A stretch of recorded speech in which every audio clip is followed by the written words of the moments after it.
বলতে চাই, আমাদের চাকরি হোক আর নাই হোক, হিন্দু ভাইদের চাকরি দিচ্ছেন না কেন? হিন্দু ভাইরা যে চাকরি পায়, হিন্দু ভাইরা যে চাকরি পায়, তারা কাজকাম করাবে, খাটাবে, তারা পয়সাটাকে বাংলায় ছড়াবে, তাতেও মুসলিমরা কাজ করবে, অসহায় মানুষ কাজ করবে, গরিব হিন্দুরা কাজ করে দুটো পয়সা পাবে, তারা সেটা দরজাটাও বন্ধ করে দিয়েছে।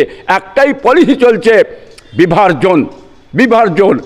তাদের লাইফটা বরবাদ করে দিলে।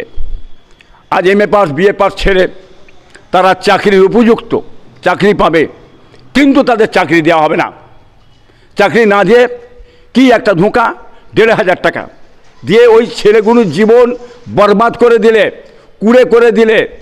ওই পয়সা খাবে, ঘই হই ঘুরে বেড়াবে, জীবনেও চাকরি আর পাবে না। লাইফটা বরবাদ করে দেওয়ার জন্যে এই 1,500 টাকা। লজ্জা করে না? 1,500 টাকা দিচ্ছেন, এতে চাকরি দিতে পারলেন না। এরা কি কষ্ট খেটেছে, মেহনত করে পরিশ্রম করে আজ লেখাপড়া শিখেছে, আজ রাস্তায় বসে আছে চাকরির জন্যে, আজ মার খেতে চাকরির জন্যে। হ্যাঁ, আপনি 1,500 টাকা দিয়ে ভুলিয়ে দিচ্ছেন। হ্যাঁ, দেশের চাকরি কি হলো, কর্ম কি হলো? বামফ্রন্ট সরকার যদি বেঁচে ছিল, যে সরকার চাকরি দিয়ে গেল গোটা পশ্চিমবাংলায় যারা চাকরিজীবী আছে, সব বাংলা সব বামফ্রন্ট সরকার দিয়ে গেছিলো এইসব চাকরি।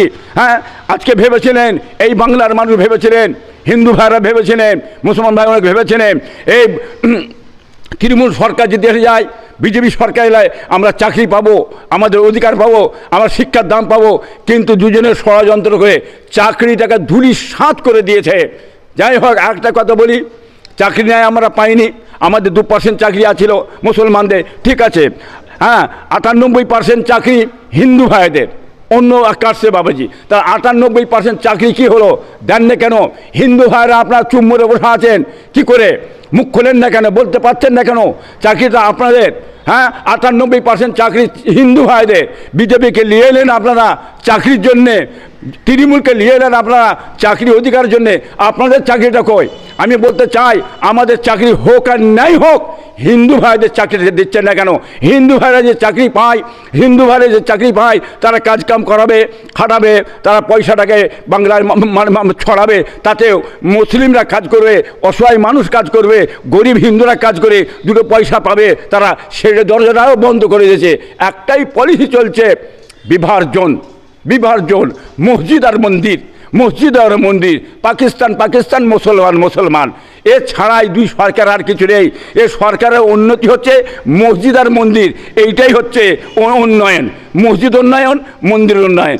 মসজিদ আর মন্দির করে পেট ভরবে না।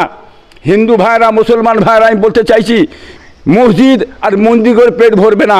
ধর্মের কাজটা, হ্যাঁ, যেখানে খুঁজে গোটা ভারতবর্ষে অভাব নেই। বাবরি মসজিদ ভেঙে গেছে, কি ধর্মের কাজ হয়নি? ভেঙে গেছে, কোনো পরোয়ানায় চলে গোটা ভারতবর্ষে। হ্যাঁ, ধর্মের কাজ করার জায়গা অভাব নেই। হ্যাঁ, করতে হবে। মন্দির ভেঙে গেছে, চলে যাক, কোনো প্রয়োজন নেই। কিন্তু গোটা ভারতবর্ষে, হ্যাঁ, আপনার পুজো পার্বণ সব হচ্ছে, কোনো অসুবিধে নেই।